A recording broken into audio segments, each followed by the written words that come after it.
Bapak, Ibu, dan Saudara yang dikasihi Tuhan, marilah kita mempersiapkan diri kita untuk masuk di dalam ibadah pagi hari ini. Jemaat dipersilakan untuk berdiri. Mari kita memuji Tuhan dari Kidung Jemaat nomor 18 bait 1 dan 2. Allah hadir bagi kita.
Bapak, Ibu, dan Saudara yang dikasihi Tuhan, marilah kita memulai ibadah pagi ini dengan mengaku bahwa pertolongan kita di dalam nama Tuhan yang menciptakan langit dan bumi, yang tidak meninggalkan pekerjaan tangannya, dan yang menggenapi janjinya kekal selama-lamanya. Kasih karunia dan damai sejahtera dari Allah Bapa kita dan Tuhan kita Yesus Kristus turunlah atas kita sekalian. Amin. Bapak, Ibu, dan Saudara dipersilahkan duduk kembali. Bapak, Ibu, dan Saudara yang dikasihi Tuhan, sabda awal pagi hari ini kami ambil dari Mazmur 86 bait 14 dan 15. Firman Tuhan mengatakan, "Ya Allah, orang-orang yang angkuh telah bangkit menyerang aku, dan gerombolan orang-orang yang sombong ingin mencabut nyawaku dan tidak memperdulikan Engkau. Tetapi Engkau ya Tuhan, Allah penyayang dan pengasih, panjang sabar dan berlimpah kasih dan setia." Amin. Bapak, Ibu, dan Saudara, mari kita memuji Tuhan dari Kidung Jemaat nomor 10 bait 1 dan 2. Pujilah Tuhan Sang Raja.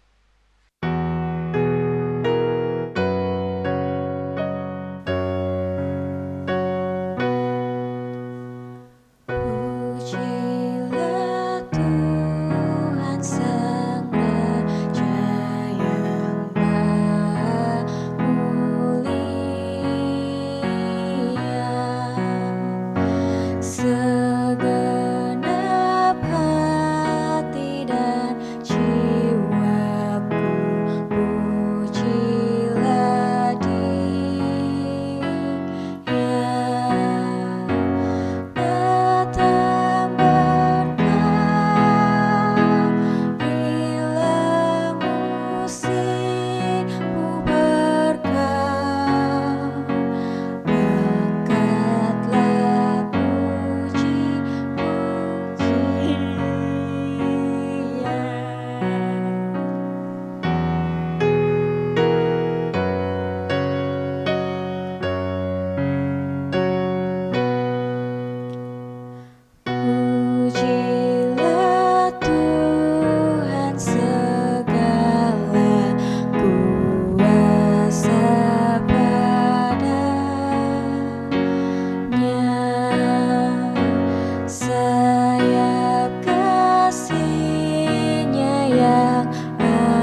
Bapak, Ibu, dan Saudara yang dikasihi Tuhan, mari kita masuk di dalam doa pengakuan dosa akan segala kesalahan-kesalahan kita. Kita juga akan masuk di dalam doa firman, merenungkan firman Tuhan.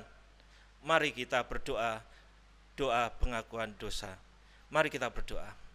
Ya Bapa, kami mengucap terima kasih, bersyukur Bapa atas kasih dan anugerah-Mu yang selalu indah di dalam kehidupan kami hari lepas hari. Terima kasih Bapa, di pagi yang indah ini Engkau satukan kami kembali di dalam ibadah minggu secara online ini. Terima kasih Bapa. Bapa, kami sadar, kami mengakui akan ketidaksempurnaan kami, di mana kami seringkali melakukan kesalahan di dalam kehidupan kami. Kami seringkali tidak memperdulikan Engkau Bapa, mengeraskan hati kami,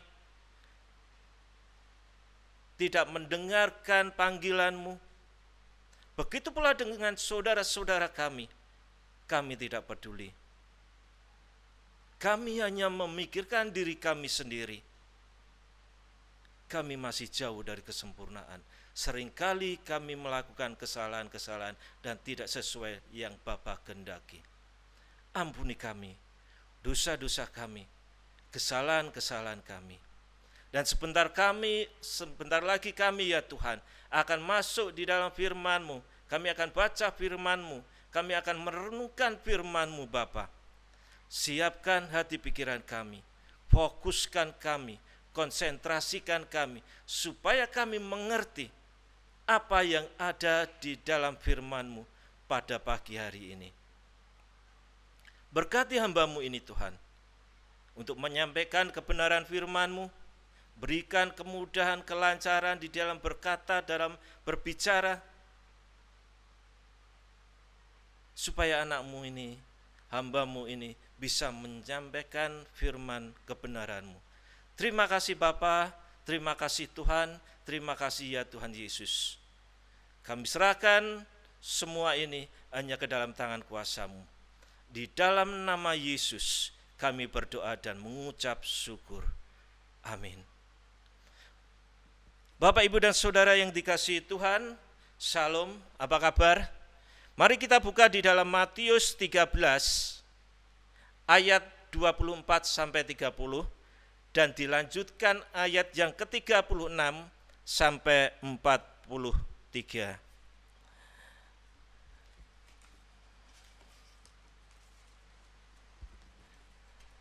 Matius 13 ayat 24 sampai 30, 36 sampai 43 firman Tuhan mengatakan, judulnya perumpamaan tentang lalang di antara gandum. Yesus membentangkan suatu perumpamaan lain lagi kepada mereka, katanya, hal kerajaan surga itu seumpama orang yang menabur benih yang baik di ladangnya. Tetapi pada waktu semua orang tidur, datanglah musuhnya menabur benih lalang di antara gandum itu, lalu pergi. Ketika gandum itu tumbuh dan mulai berbulir, nampak jugalah lalang itu. Maka datanglah hamba-hamba tuan ladang itu kepadanya dan berkata, Tuan, bukankah benih baik yang Tuan taburkan di ladang Tuan? Dari manakah lalang itu? Jawab Tuan itu, seorang musuh yang melakukannya. Lalu berkatalah hamba-hamba itu kepadanya, jadi maukah Tuan supaya kami pergi mencabut lalang itu? Tetapi ia berkata, jangan, sebab mungkin gandum itu ikut tercabut pada waktu kamu mencabut lalang itu. Biarkanlah keduanya tumbuh bersama sampai waktu menuai. Pada waktu itu aku akan berkata kepada para penuai, kumpulkanlah dahulu lalang itu dan ikatlah berbekas-bekas untuk dibakar. Kemudian kumpulkanlah gandum itu ke dalam lumbungku. Dilanjutkan ayat 36 sampai 43, judulnya penjelasan perumpamaan tentang lalang di antara gandum. Maka Yesus pun meninggalkan orang banyak itu lalu pulang. Murid-muridnya datang dan berkata kepadanya, "Jelaskanlah kepada kami perumpamaan tentang lalang di ladang itu." Ia menjawab, katanya, "Orang yang menabur benih baik ialah Anak Manusia. Lalang ialah dunia. Ladang ialah dunia. Benih yang baik itu anak-anak kerajaan, dan lalang anak-anak si jahat. Musuh yang menaburkan benih lalang ialah iblis. Waktu menuai ialah akhir zaman, dan para penuai itu malaikat. Maka seperti lalang itu dikumpulkan dan dibakar dalam api, demikian juga pada akhir zaman. Anak Manusia akan menyuruh malaikat-malaikatnya, dan mereka akan mengumpulkan segala sesuatu yang menyesatkan dan semua orang yang melakukan kejahatan dan dalam kerajaannya. Semuanya akan dicampakkan ke dalam dapur api. Di sanalah akan terdapat ratapan dan kertakan gigi. Pada waktu itulah orang-orang bersinar akan bercahaya seperti matahari dalam kerajaan Bapa mereka. Siapa mendengar? Siapa bertelinga, hendaklah ia mendengar. Amin. Bapak, Ibu, dan Saudara yang dikasihi Tuhan, berbahagialah bagi kita semua yang membaca, merenungkan, menjadi pelaku-pelaku firman Tuhan di dalam kehidupan kita setiap hari. Bapak, Ibu, dan Saudara yang dikasihi Tuhan, hidup sebagai orang-orang percaya itu harus hidup benar, hidup jujur, hidup adil. Untuk melakukan kebenaran, kejujuran, keadilan itu bukanlah sesuatu yang sangat mudah. Karena banyak hal yang seringkali menghalangi, mengejek, menekan, bahkan akan membunuhnya. Di mana ketika ada orang yang mau hidup percaya, mau hidup kudus, orang lain banyak mengatakan, dadi wong iku ojo semuji suci. Janganlah sok suci.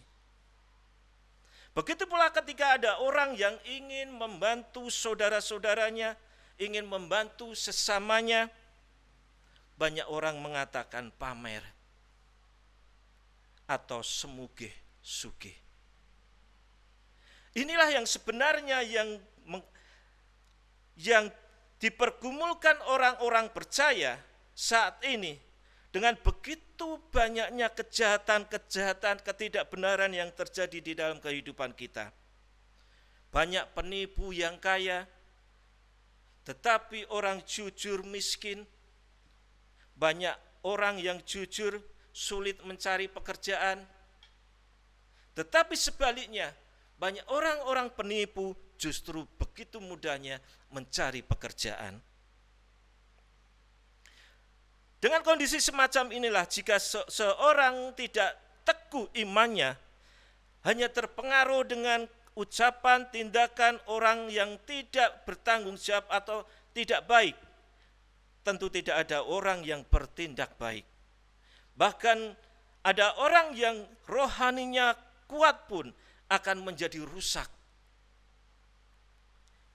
Kita seringkali menganggap orang-orang yang sering melemahkan dan mempengaruhi hidup kita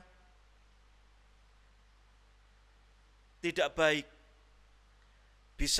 Kita menganggap mereka itu musuh kita. Maka kita akan menghindari mereka, membenci mereka, bahkan menyakiti mereka supaya mereka tidak merugikan kehidupan kita. Seperti seorang petani yang menanam sebuah tanaman dan ada tumbuhan yang mengganggunya. Maka biasanya tumbuhan yang mengganggunya itu secara otomatis akan segera dicabut supaya tidak mengganggu dan tidak membunuh tanaman yang ditanamnya. Lalu bagaimana dengan Tuhan Yesus di dalam perumpamaan yang disampaikan di dalam Matius 13 ayat 24 sampai 30 dan dijelaskan di dalam ayat yang ke-36 sampai 43. Di dalam perumpamaan ini kita akan belajar bagaimana kita bersikap menghadapi orang-orang yang mengganggu hidup kita, supaya kita tetap tumbuh dan tidak kehilangan identitas diri kita yang sesungguhnya, dan yang tidak merugikan orang lain. Pada akhirnya kita dapat membahagiakan orang lain, seperti hukum tabur tuai, yang menabur, yang menuai. Menabur kebaikan akan menuai kebaikan. Bapak, Ibu, dan Saudara yang dikasihi Tuhan, melalui firman Tuhan ini, di dalam perumpamaan ini yang disampaikan Tuhan Yesus, kita akan belajar bagaimana menghadapi orang-orang bertindak jahat di sekitar kita. Tentu kita tahu apa itu gandum, apa itu ilalang. Tanaman gandum dan ilalang ketika masih kecil, kita tidak akan dapat membedakan mana yang gandum, mana yang ilalang. Kita dapat melihatnya bahwa itu gandum atau ilalang ketika kedua tumbuhan tersebut sudah mengeluarkan bulir-bulir buahnya. Tanaman gandum dan ilalang itu ketika tumbuh bersama, akarnya itu saling melilit satu dengan yang lain. Inilah kenapa alasan Tuhan Yesus di dalam perumpamaan ini, Tuhan Yesus mengatakan jangan cabut ilalang tersebut. Karena kalau mencabut ilalang tersebut di antara gandum, ketika ilalang tersebut dicabut, maka akan ada gandum yang tercabut, bahkan gandum tersebut akan mati.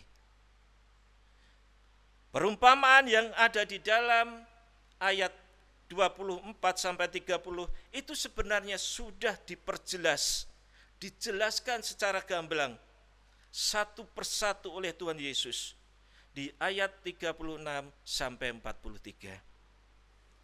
Sehingga dengan hal ini tentunya para murid-murid Tuhan Yesus tahu pasti tentang apa yang disampaikan Tuhan Yesus, sehingga mereka tidak mungkin salah mengerti. Di dalam perumpamaan yang telah dijelaskan maksudnya di dalam ayat 36 sampai 43, Tuhan Yesus mengingatkan kita, para murid-murid Tuhan, bahwa mereka itu hidup di tengah-tengah orang-orang yang tidak percaya. Di dalam menghadapi kehidupan di tengah-tengah orang yang tidak percaya tersebut, itu tidaklah mudah. Perlu perjuangan, perlu pengorbanan.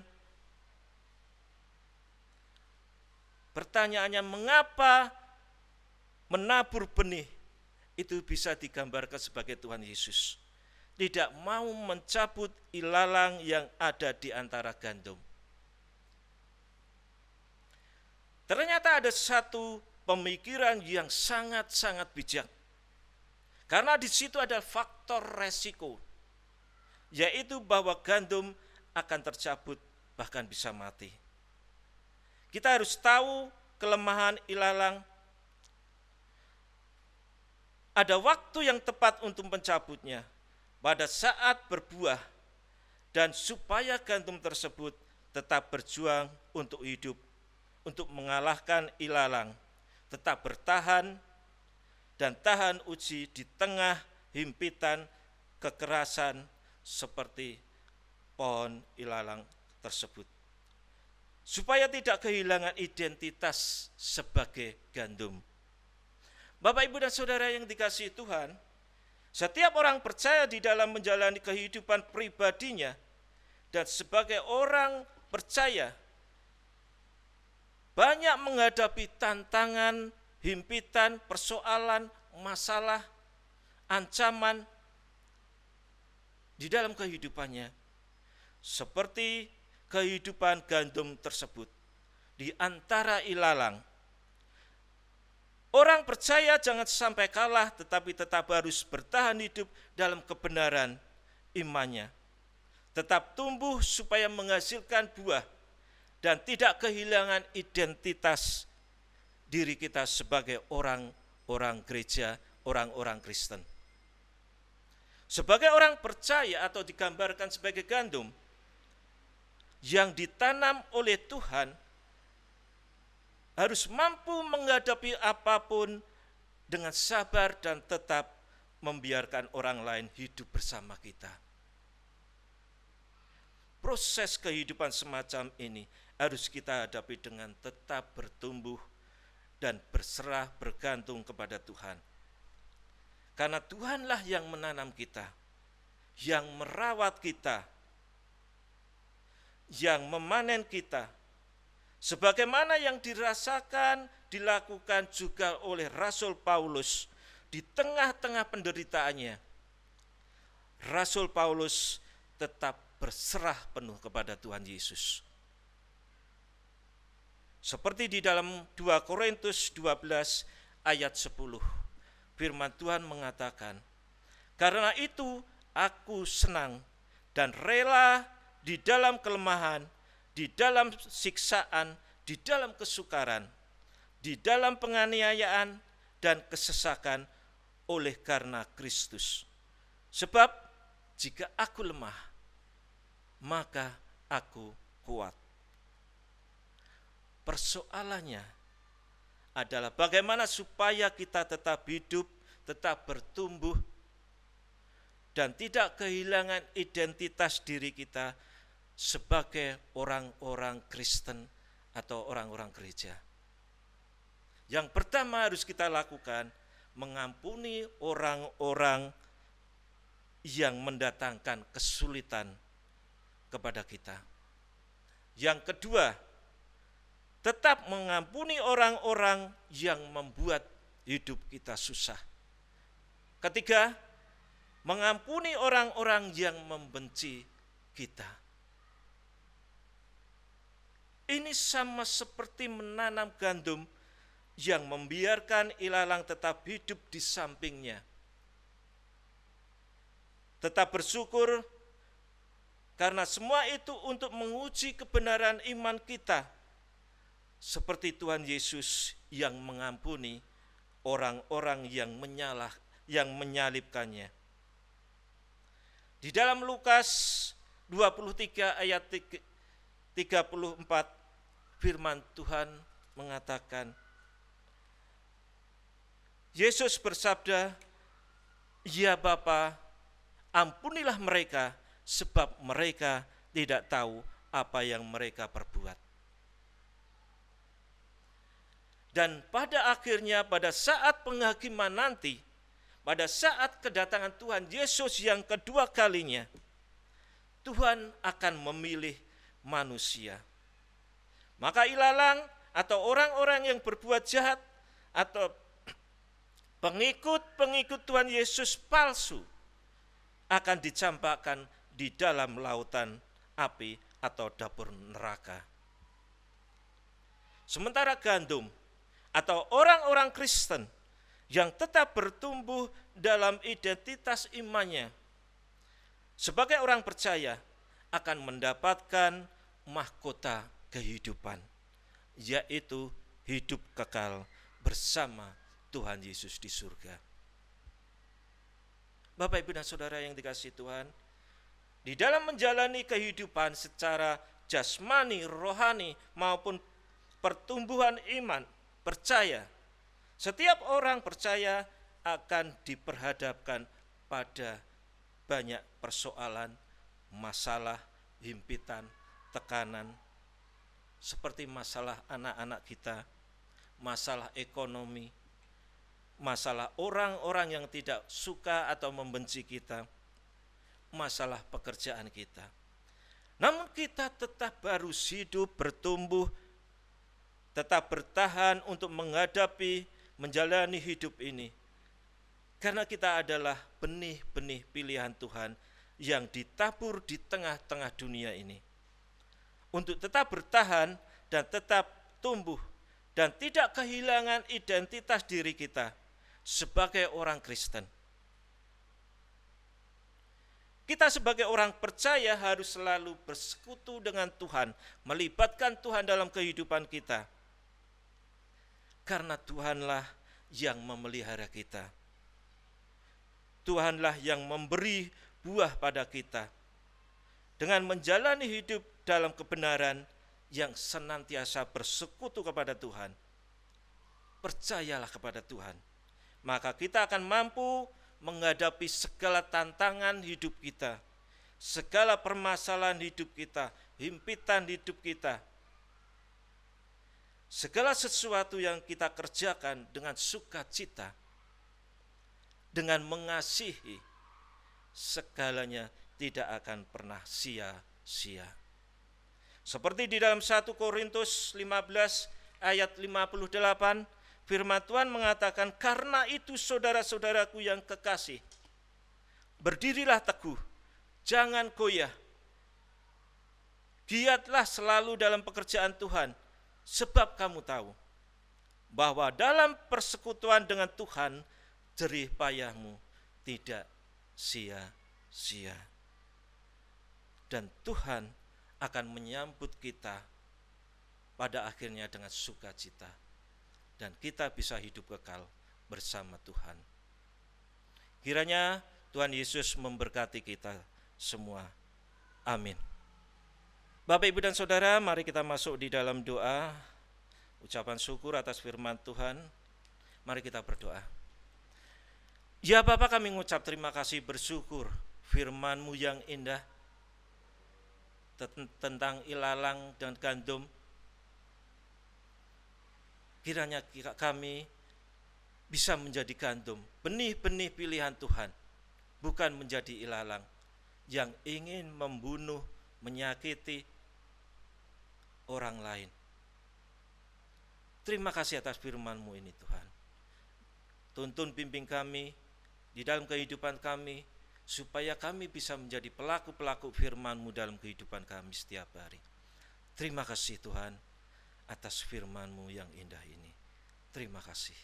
Di dalam nama Yesus kami berdoa dan mengucap syukur. Amin.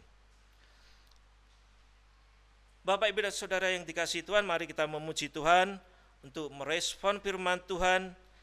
Kita memuji dari Kidung Jemaat 369A, bait 1 dan 2. Ya Yesus, ku berjanji.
Bapak, Ibu, dan Saudara yang dikasihi Tuhan, mari kita masuk di dalam doa syafaat. Mari kita berdoa. Bapa, kembali kami datang, kami sujud di hadapan-Mu, kami mengucap terima kasih, bersyukur Bapa atas kehidupan kami, selalu Bapa berkati. Terima kasih Bapa. Kami berdoa untuk pemerintahan kami, berikanlah roh kebijaksanaan, supaya pemerintahan kami bisa mengambil langkah-langkah yang bijaksana di dalam menghadapi situasi kondisi yang saat ini terjadi.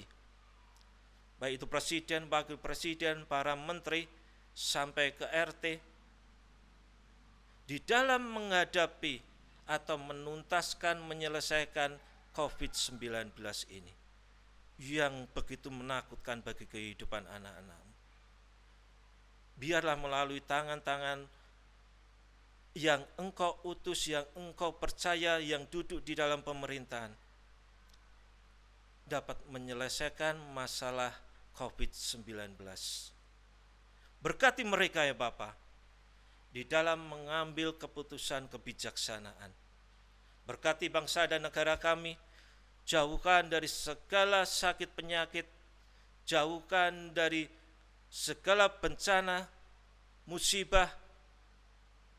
Berikanlah kesejahteraan bagi rakyat-Mu, bangsa dan negara kami Indonesia ini. Terima kasih Bapa. Kami juga berdoa untuk mereka yang terkena COVID-19, baik itu statusnya ODP, PDP, bahkan sudah status positif terkena virus 19, COVID-19. Tolong mereka Bapa. Melalui tangan kuasa-Mu kami percaya ada kesembuhan.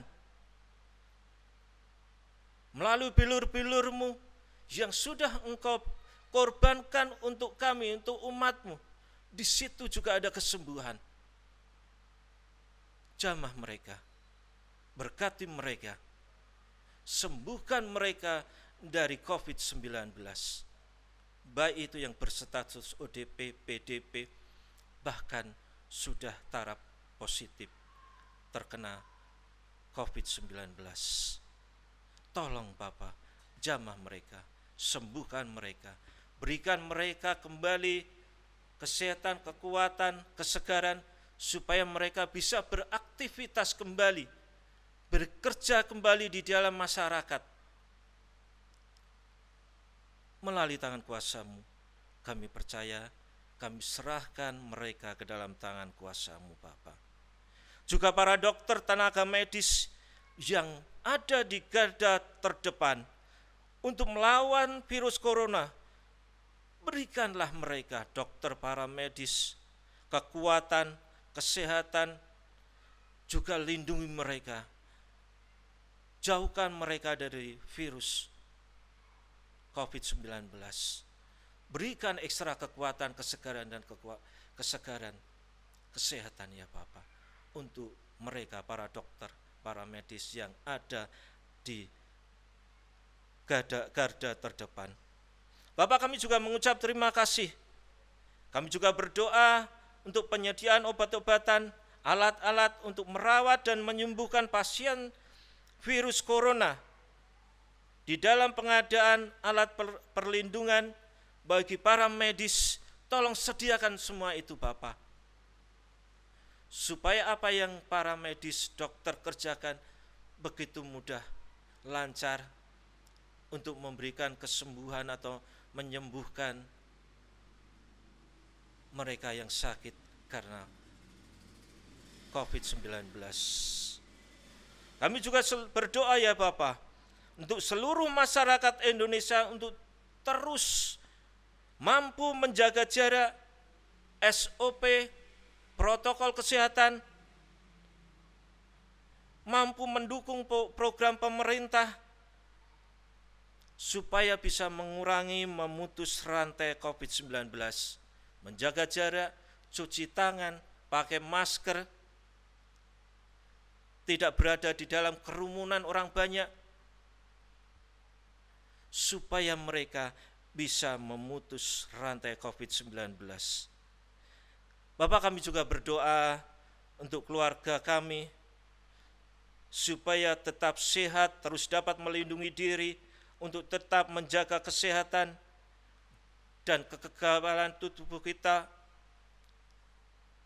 tidak mengalami ketakutan yang berlebihan, namun tetap terus waspada dan dapat menjaga diri dan tetap sehat di dalam kehidupan setiap hari.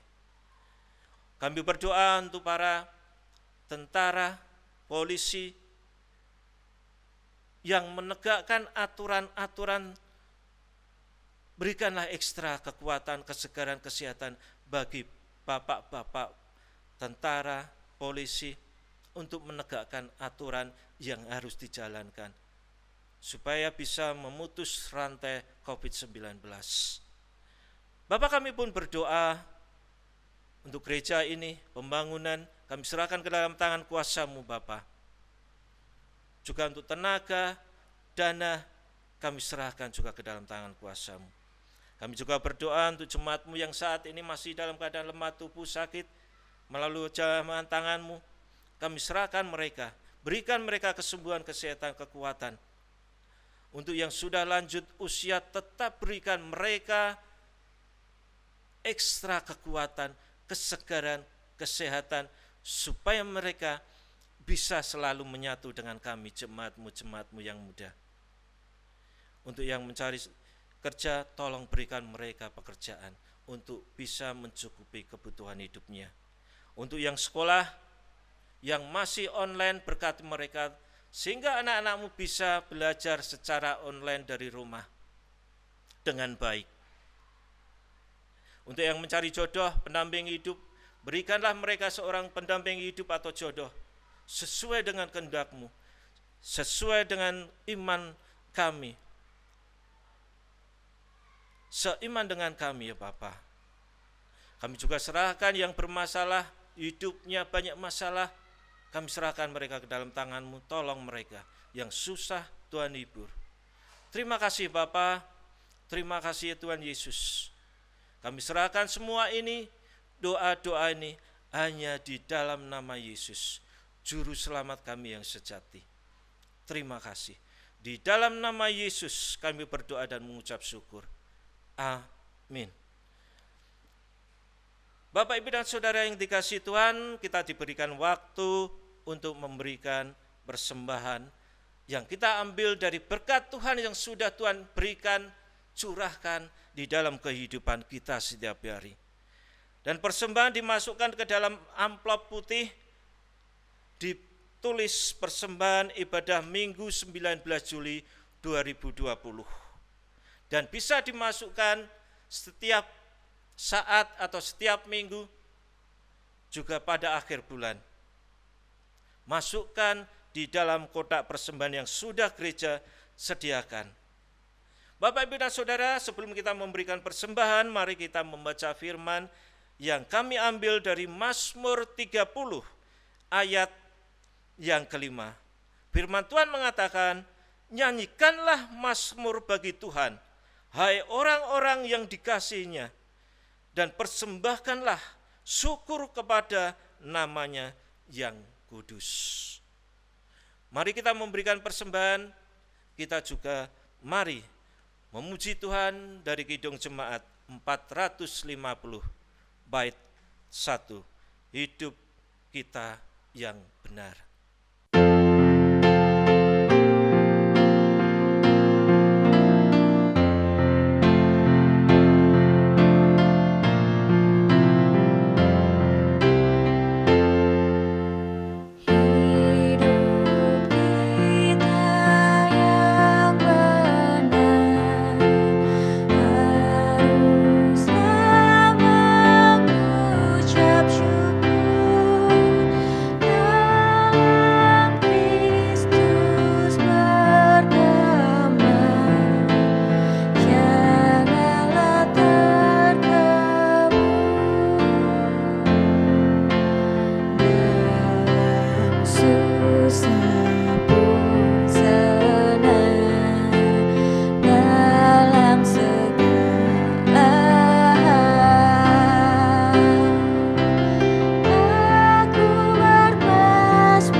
dan saudara yang dikasihi Tuhan, mari kita masuk di dalam doa persembahan. Nanti kita tutup dengan doa Bapa kami. Doa yang selalu atau sudah Tuhan Yesus ajarkan dalam kehidupan kita. Mari kita berdoa. Bapa, kembali kami mengucap terima kasih, bersyukur Bapa memberikan kami waktu, Bapa mengingatkan kami selalu untuk memberikan persembahan yang kami ambil dari yang Bapa berikan di dalam kehidupan kami setiap hari. Berkati, kuduskan, sucikan persembahan ini, kiranya bisa untuk memuliakan nama-Mu dan kerajaan-Mu. Mohon ampun Bapa, jika apa yang sudah kami berikan, kami persembahkan masih jauh dari apa yang Tuhan inginkan. Berkati, kuduskan, sucikan persembahan ini. Kami juga berdoa untuk bendahara di dalam mengelola keluar masuknya keuangan. Berkatilah bendahara. Berikanlah roh-roh kebijaksanaan di dalam mengelola keluar masuknya persembahan. Terima kasih Bapa, terima kasih ya Yesus, terima kasih. Mari kita tutup dengan doa Bapa kami. Bapa kami yang di surga, dikuduskanlah nama-Mu, datanglah kerajaan-Mu, jadilah kehendak-Mu di bumi seperti di surga. Berikanlah kami pada hari ini makanan kami yang secukupnya, dan ampunilah kami akan kesalahan kami, seperti kami juga mengampuni orang yang bersalah kepada kami. Dan janganlah membawa kami ke dalam pencobaan, tetapi lepaskanlah kami daripada yang jahat. Karena Engkau-lah yang empunya kerajaan dan kuasa dan kemuliaan sampai selama-lamanya. Amin. Bapak, Ibu, dan Saudara, kami persilahkan untuk berdiri. Marilah kita bersama-sama mundur dengan damai sejahtera dan masing-masing terimalah berkat Tuhan. Tuhan memberkati kita dan melindungi kita. Tuhan menyinari kita dengan wajah-Nya dan memberi kita kasih karunia. Tuhan menghadapkan wajah-Nya kepada kita dan memberi kita damai sejahtera. Amin. Bapak, Ibu, dan Saudara, mari kita memuji Tuhan dari Kidung Jemaat untuk penutup ibadah pagi hari ini dari Kidung Jemaat 408 bait 1. Di jalanku ku diiring.